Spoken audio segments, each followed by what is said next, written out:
लड़की के बाप में इतना घमंड था, मुझे लगा वो बहुत बड़ा रईस होगा, पर वो तो कर्जे में डूबा हुआ है। तो लड़की तो ओम के घर पे जाएगी ये फिक्स है, पर ओम ने भी कसर नहीं छोड़ी। उस दिन के गलत मेले में लगे हुए इंजाम का बदला आज मोल में ले लिया। चलो कहानी को एक्सप्लेन करते हैं। देखो कहानी शुरू होगी सास से, जहाँ पे ईशा के लिए कोई रिश्ता आया था, जिसकी सास ने बोला कि हाँ, हम जानते हैं आपके बारे में, लड़की भी बड़ी आपकी सुंदर है, पर यार मेरी आज एक इम्पोर्टेंट मीटिंग थी, क्या ईशा तुम मेरे लिए लैपटॉप का अरेंजमेंट कर सकती हो? तो ईशा ने लैपटॉप का अरेंजमेंट किया। सासू माँ साइड पे चली गई, लैपटॉप लेके बोला ओपन कर दो इसको, पासवर्ड खोल दो इसको, बोला ये डिस्प्ले से हटा दो, ऐसा करो वैसा करो। हाँ बस अब मैं मीटिंग अटेंड करूंगी। एक फेवर, तो तुम मेरे लिए चाय बना सकती हो? जी श्योर, मैं चाय बना दूंगी। ईशा सुनो, चाय में सबसे पहले 5 मिनट तक पानी उबालना, ठीक है? अरे तुम सुन ही नहीं रही हो, क्यों जा रही हो, इतनी जल्दी क्यों है? 5 मिनट नहीं, 5.25 मिनट तक पानी उबालना, फिर उसमें 2 मिनट तक अदरक डालना, फिर 2 मिनट तक चाय पत्ती डाल के उसको उबाल दे देना। उसके बाद दूध डाल के 1 मिनट के बाद जैसे ही उबाला है उसको निकाल देना। जाओ। अब वो चाय बनाने गई, सबसे पहले उसे पानी गर्म किया। ईशा, अरे कंप्यूटर पे कुछ एरर्स आ रही है। जब अदरक डालने की, ईशा ये कुछ हो रहा है। अरे यार मैं मेरी मीटिंग में डिस्टर्ब हो रही हूँ, चल इस लैपटॉप को ठीक करो जल्दी से। मतलब उसका टेस्ट चल रहा था, वो भी बहुत बड़ा वाला टेस्ट। उसे बार बार परेशान किया, अंदर से बार बार से अंदर, बार से अंदर। फिर चाय भी बना के लाई ईशा, और चाय जब परोसी उसने पिया, बोला वाह, चाय में 1 रुपए की गड़बड़ी नहीं हुई। इससे ये साबित होता है कि जो मैंने टेस्ट लिया था प्रोफेशनली, और वो किचन वाला, रसोई का, घर का, दोनों में तुम पास हुई हो। प्रोफेशनली तुमने मेरे को सारी चीजें परफेक्ट बताई, परफेक्ट तूने काम किया, प्रेजेंटेशन भी तेरी परफेक्ट थी, तुम जानती हो सब काम। और खाना बनाने में कोई गलती नहीं हुई इतने बावजूद, कैसे? फिर उसने मोबाइल का रिकॉर्डिंग चालू किया, बोला मैंने सब रिकॉर्ड किया। टेक्नोलॉजी है पर हम उसका इस्तेमाल नहीं करते, बस मैंने टेक्नोलॉजी का फायदा उठाया और अपने काम पे लगाया उसको। बोला वेरी स्मार्ट, मुझे ऐसी ही लड़कियां पसंद आती हैं जो प्रोफेशनल भी सब कुछ जानती है और घर का भी सब कुछ जानती है, क्योंकि मेरा एक लौता बेटा है और बिजनेस में मैं एक औरत हूँ, मेरे पति के बाद मैंने ही सब कुछ संभाला। लोग बोलते कैसे संभालोगी बेटे को, कैसे करोगी, पर मैंने एक लड़की होके पूरा अंपायर खड़ा किया है।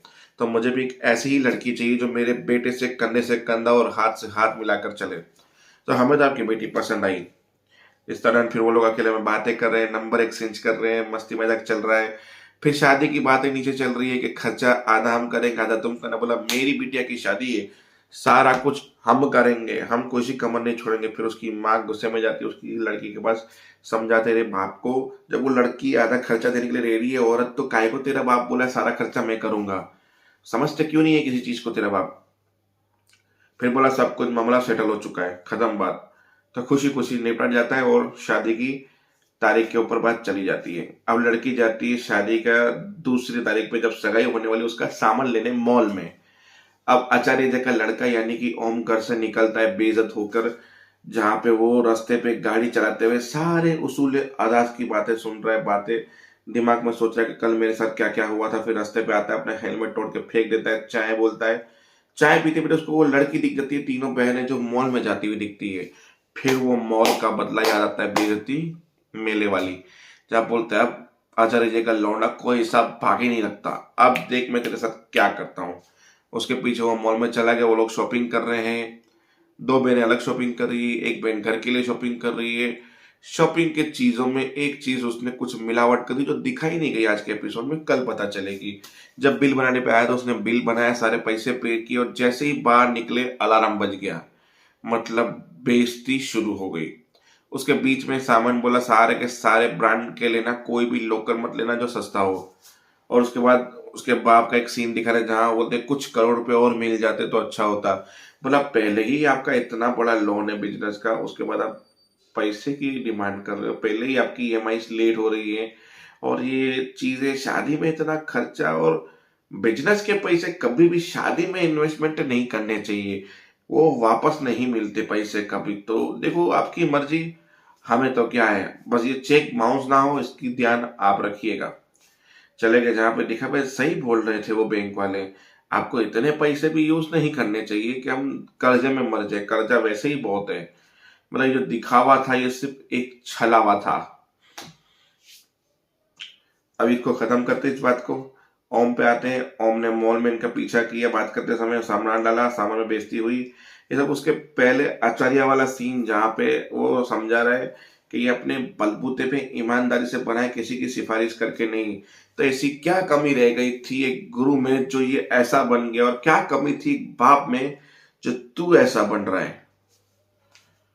फिर वो वहां से चला गया डीएम साहब, और फिर वही कि बोला कितना ईमानदारी बनोगे आप, ईमानदार के चक्कर में, किसी दूसरे इंसान के सामने अच्छा बनने के चक्कर में आपका खुद का बेटा दर दर भटकता है, सड़कों पे घूमता है एक नौकरी के लिए। आज का जमाना ईमानदारी का नहीं है, तो अपने जमाने का ज्ञान मत बांटो। आपकी ईमानदारी की कोटली डाल के बाहर सड़क पे जाओगे तो एक कप चाय तक नहीं मिलने वाली आपको। तो ये ईमानदारी की पोटली अपने पास रखिए। चला जाता है, बाप नाराज होता है, माँ समझाती है क्यों बेकार की बातों को सुन रहे हो ये वो। तो बस उसके बाद वो आचार्य जी का लौंडा जाता है, मॉल में घुसता है, उसको परेशान करता है, वहां पर शादी की बातें चलती है। खत्म कहानी, कल मिलते हैं ना। जय हिंद, जय भारत।